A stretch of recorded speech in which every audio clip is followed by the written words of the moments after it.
Você acredita na total depravação? Total, já que cada aspecto da condição humana é contaminado e afetado pelo pecado?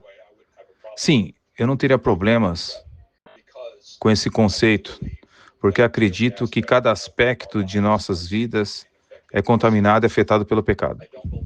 Não acredito que isso implique, portanto, uma incapacidade de confessar esse fato e receber a graça e ajuda oferecida por Deus. E assim, novamente, depende de como você define esses termos. Bem, então teremos que analisar o que queremos dizer com contaminado e afetado. Concordo com declarações como esta dos meus amigos calvinistas que dizem que as pessoas estão contaminadas.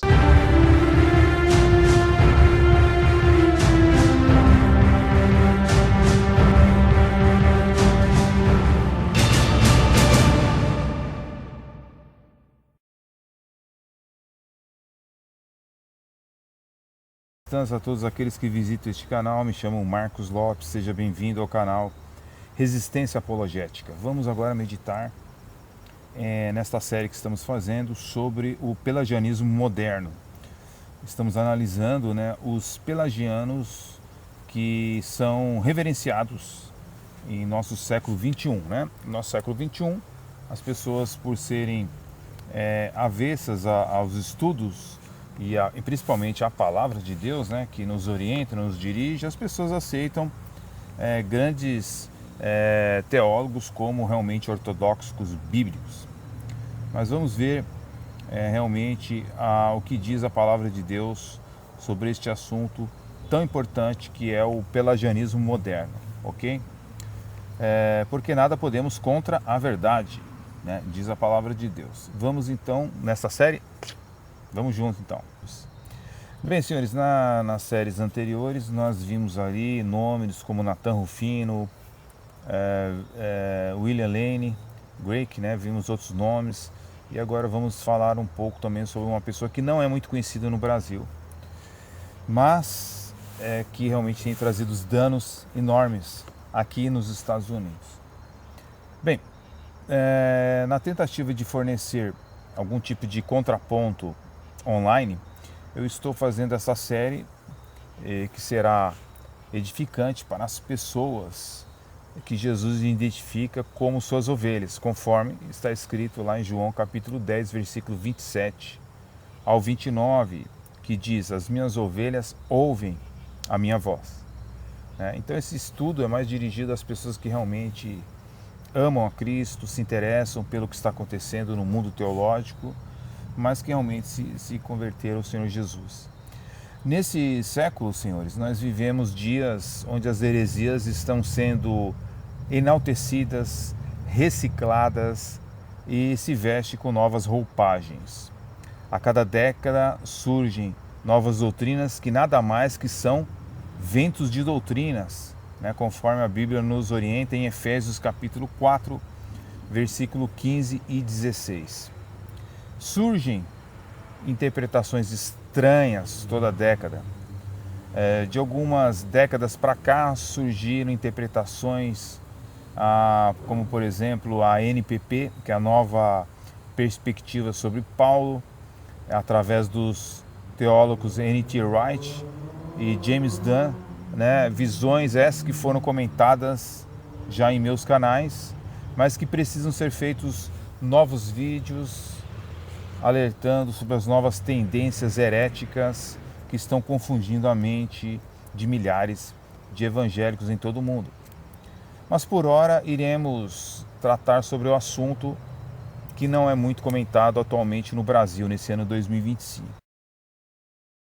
Nessa série estamos verificando nomes de teólogos que são muito estimados no mundo da teologia e por multidões de evangélicos, que nem semi-pelagianos são, mas são pelagianos declarados, são pelagianos em sua teologia. Nós já citamos nessa série Nathan Rufino, Charles Finney, Jesse Morrell e WLC, William Lane Craig. Então, você pode saber mais através do vídeo número 1 e no vídeo número 2 dessa série, tá? Que você pode realmente ver também tem vários problemas, né, no William Lane. Vamos ver um vídeo aqui que fala mais ou menos sobre isso. No vídeo passado nós falamos sobre ele. Affirmed by unbelievers not to think of the Bible as divinely inspired. Over 50% of evangelical pastors think that the world is less than 10,000 years old. Now, when you think about that, Kevin, that is just hugely embarrassing. We're not arguing for Christianity tonight. I haven't presented an argument, a moral argument for Christianity or even for the God of the Bible. Over half of our ministers really believe that the universe is only around 10,000 years old. This is just scientifically, it's nonsense. You ought to rejoice in my argument tonight and just say, I'm going to be a theist, but I'm not going to be a biblical theist. We're not trying to disprove Allah's existence. We are arguing for a generic monotheism that is affirmed by Jews, Christians, Muslims, deists, and theists of many sorts. Are you certain that God exists? No. Good. De nós vermos realmente o que seria o pelagianismo, né, nós temos que verificar o que é o semi-pelagianismo e o pelagianismo. Dá uma olhadinha aí nesse vídeo.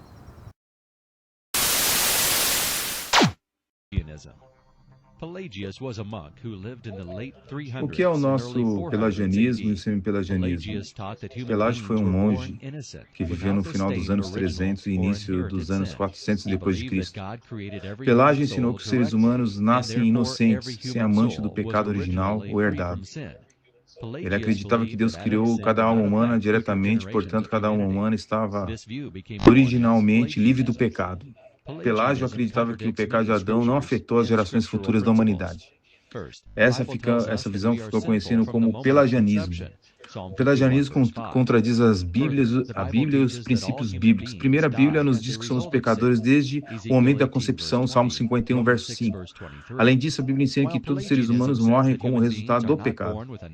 Ezequiel 18, 20, Romanos 6, 23, enquanto o pelagianismo diz que os seres humanos não nascem com uma inclinação natural para o pecado. A Bíblia diz totalmente o oposto. Romanos 3, verso 10 a 18, Romanos 5, verso 12, afirma claramente que o pecado de Adão é a razão pela qual o pecado infecta o resto da humanidade. Qualquer pessoa que tenha criado filhos pode atestar o fato de que as crianças devem ser ensinadas a se comportar. Elas não precisam ser ensinadas a pecar. O pelagianismo, portanto, é claramente antibíblico e deve ser rejeitado. Já o semi-pelagianismo essencialmente ensina que a humanidade é contaminada pelo pecado, mas não ao ponto de não podermos cooperar com a graça de Deus por conta própria. O semi-pelagianismo é, em essência, depravação parcial em oposição à depravação total. As mesmas passagens das Escrituras que refutam o pelagianismo também refutarão o semi-pelagianismo. Romanos 3, verso 10 a 18, definitivamente não descreve a humanidade como sendo apenas parcialmente contaminada pelo pecado. A Bíblia ensina claramente que sem Deus nos atraindo, somos incapazes de cooperar com a graça de Deus. Ninguém pode vir a mim, a menos que o Pai que me enviou atraia. João 6, verso 44, como o pelagianismo, o semi-pelagianismo não é bíblico e deve ser rejeitado.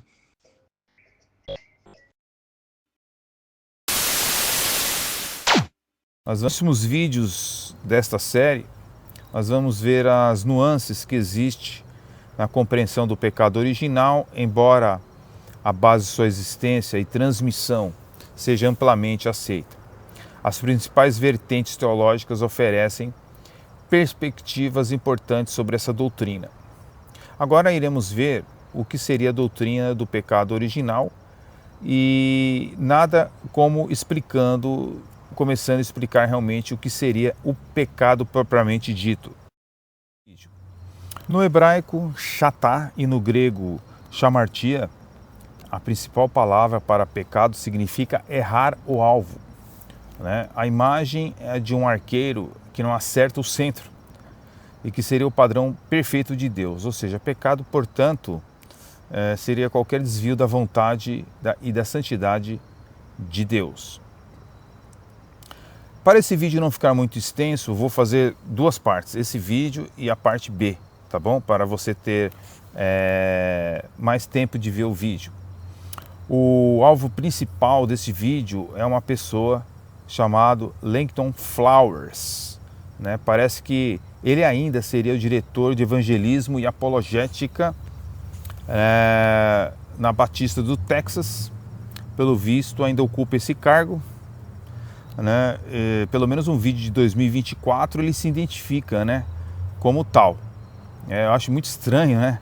A Igreja Batista do Sul, que era uma igreja extremamente confiável, né, uma igreja até calvinista, colocar como um diretor de apologética uma pessoa que é provisionista. Bem, ele tem, né, um canal de YouTube que no ano de 2025 já contava com 100 mil inscritos. Flowers informa que já foi calvinista, todavia, pelo que lemos em seus relatos, ele era um monergista inconsistente, ou seja, não era um calvinista assim que conhecia realmente, né? Na verdade, Flowers diz que abraçou o calvinismo lendo livros de homens como John Piper, Sproul e tantos outros, mas que ele não estava convencido do monergismo pelas escrituras. Ele fez um livro, A Promessa do Oleiro, pelo que tudo indica, ele foi o criador desse sistema chamado tradicionalismo ou provisionismo, onde anuncia doutrinas pelagianas como livre-arbítrio libertário e que o homem pode vir à graça através deste livre-arbítrio, além de negar frontalmente que o pecado de Adão tenha passado para todos os homens. É o que veremos neste pequeno estudo em vídeo.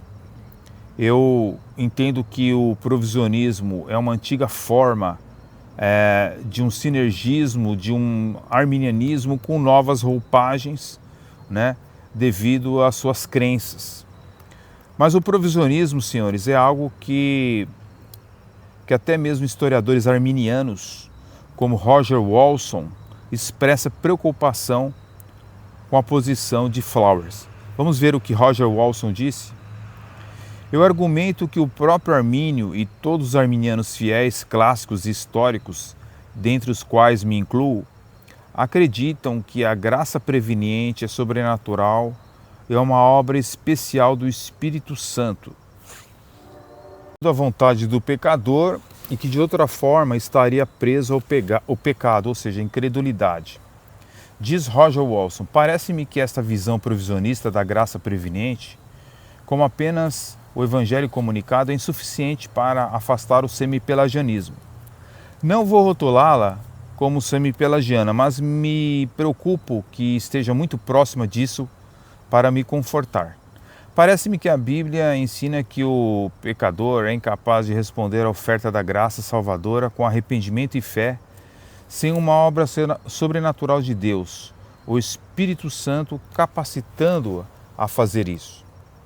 É muito estranho que Roger Walson, mesmo sendo um historiador de teologia, não diga aqui no seu livro, uma obra de 2015, que não comente sobre o provisionismo, né? E não comente também sobre o teísmo aberto. Isso é muito estranho, né, da parte de Roger Walson, mas tudo bem, né? Cada um, né? Mas o que nós observamos também é que muitas pessoas elas estão sendo enganadas por livros no Brasil. Então, por exemplo, David Allen, por exemplo, ele tem 2 livros, pelo menos tinha na época que eu estava lá no Brasil, Por Quem Cristo Morreu, e também tem o livro A Expiação. Esses 2 livros, eles não são arminianos, tá? Eles são provisionistas.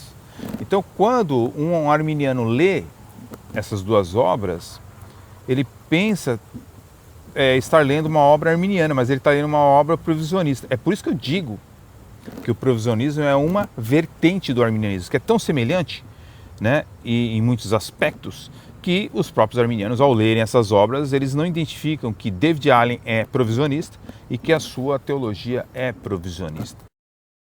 No apêndice existem livros que têm críticas, né, ao provisionismo aqui nos Estados Unidos, né? Nós temos aqui pelo menos 2 obras. Eu tenho uma de 2018, certo? Theodoret Zacharitz, a gloriosa o Evangelho Glorioso da Graça de Deus, tá? Uma refutação, certo? Ao provisionismo, obra de 2018, ok? E tenho também uma obra de Matteo Cerati, né? A Critique of Provisionism, ou seja, é uma resposta ao Sr. Dr. Flowers. Esse livro já é mais moderno, 2024, né? Interessante que aqui o autor ele diz o seguinte: mas sobre a resposta de Langton Flowers às 3 primeiras páginas do meu livro, criticando o seu livro, tudo em silêncio da parte dele, ou seja, o Dr. Flowers não respondeu. Ele fez um vídeo resposta, mas não respondeu nada. Então, continua o autor a crítica ao provisionismo dizendo o seguinte: eu ainda gostaria de saber como ele responde aos mais de 250 versículos bíblicos no apêndice do meu livro. Então você veja que o autor, ele diz, olha, ele não me responde nada. Ele fez um vídeo aí tentando me responder, né, no caso do Dr. Flowers, e não respondeu absolutamente nada. Agora, mesmo que o Dr. Flowers já tenha sido amplamente refutado, né, por teólogos dos Estados Unidos, pessoas como Tiago Veloso Titilo continuam a traduzir essas heresias recicladas para o Brasil, né? Como você pode ver nesse livro aqui, A Promessa de um Oleiro, né? Que aqui praticamente no prefácio está ele aqui fazendo o prefácio desta obra do Dr. Flowers, futados aqui. Flowers, né? Flowers, ele reconhece que não é um acadêmico, né? Propriamente dito, mas é um divulgador de vários temas acadêmicos dentro da esfera a qual ele está associado. No entanto, ele está constantemente envolvido com a chamada teologia acadêmica, né? E tem vários podcasts que ele traz pessoas renomadas, conhecidas no meio no meio norte-americano, né? Agora, ele traz pessoas controvertidas também, né? Ele, em um dos seus podcasts, ele trouxe nada mais, nada menos que Ali Bonner, né? Onde essa britânica fez um livro exaltando o Pelágio, né? E tentando reescrever a história de Pelágio. Mas ela já foi desacreditada por uma junta que analisava o seu livro, né, na sua academia. Bem, mas ele, Dr. Flowers, não informa isso para as pessoas, né? Embora a Ali Bonner, né, ela seja reconstrucionista, ela tenta reescrever a história, na verdade ela não consegue, porque os documentos que ela tem trazido não são confiáveis. Mas as coisas chegam no Brasil tudo atrasado, né, pessoal, e distorcido também. Agora, ele trouxe ela com a maior alegria do mundo, né? Afinal de contas, estava exaltando o Pelágio. E outro também, em outro podcast, né, Dr. Flowers, ele chama atenção trazendo Kenny Wilson, né, que é um estudioso de Agostinho. E é importante dizer que tanto Nathan Rufino, como também o atual presidente do CACP, João Flávio Martinez, eles bebem da fonte de Kenny Wilson, certo? Justamente porque eles não vão atrás realmente para verificar se o que ele está dizendo sobre Agostinho tem legitimidade. Livros dele que também já foram refutados aqui amplamente nos Estados Unidos. Na verdade, o provisionismo seria, senhores, o velho arminianismo com outras roupagens, outras terminologias. Observe que o Sr. Flowers inventou esse sistema e também ele enaltece o teísmo aberto como algo válido, né? Flowers defendeu a inclusão de teístas abertos na Convenção Batista do Sul, a CBS, e na comunidade local. Sugere que devemos simpatizar com as suas lutas filosóficas e tratá-los como companheiros de fé que lutam com questões teológicas complexas. Estamos conscientes de que seja verdade que, de fato, a caridade e a paciência são virtudes no discurso teológico, É igualmente também imperativo defender a integridade doutrinária. A admissão do teísmo aberto pela Convenção Batista do Sul significaria um afastamento das crenças cristãs fundamentais sobre a natureza e a soberania de Deus. O que se deve destacar neste vídeo é que o provisionismo seria uma volta e um ressurgimento do pelagianismo em nosso tempo. Conclui-se que a posição de Flowers, não está simplesmente relacionada de forma equivocada à de Pelágio, mas em vez disso que Flowers opera com uma forma de posição pelagiana, que na história passou também a ser conhecido como semi-pelagianismo. A partir de Pelágio como a fonte, que o pelagianismo tomou um desenvolvimento florescente e a forma que muitos dos reformadores protestantes praticamente se opuseram, a toda forma de pelagianismo, como por exemplo Peter Martin e Vermigli e tantos outros.